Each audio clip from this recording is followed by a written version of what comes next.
How you doing? It's Clayton with Lights at Wholesale. I'm excited to tell you about a brand new product that we just installed on this customer's home.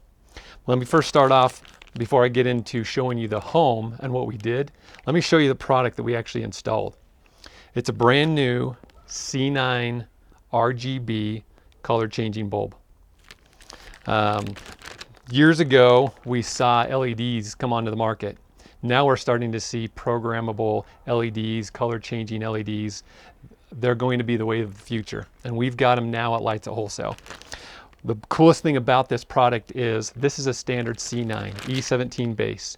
You can actually go to a customer's home, an existing customer's home, screw this light bulb in to an existing C9 wire, take out the old bulbs, put the new bulbs in, and you're done. Or obviously rewire a brand new home with C9 wire and the new C9 color changing bulbs.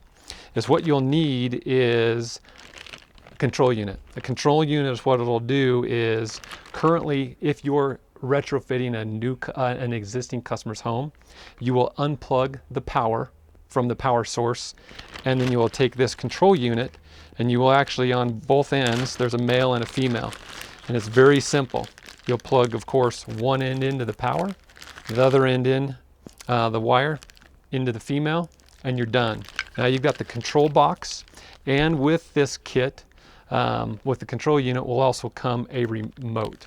And with this remote, you can actually do a lot of different things. So these lights will change 6 different colors. They will also change to white, they will change to a multicolor, and you can set it to an auto. The lights, which you'll see here in a moment, they will chase. You can flash, you can fade, you can wave, you can do a lot of different fun things with these new lights. Only found at lightsatwholesale.com. Again, C9 RGB color changing bulb with the control unit and a remote. And now the rest we'll show you here in a moment.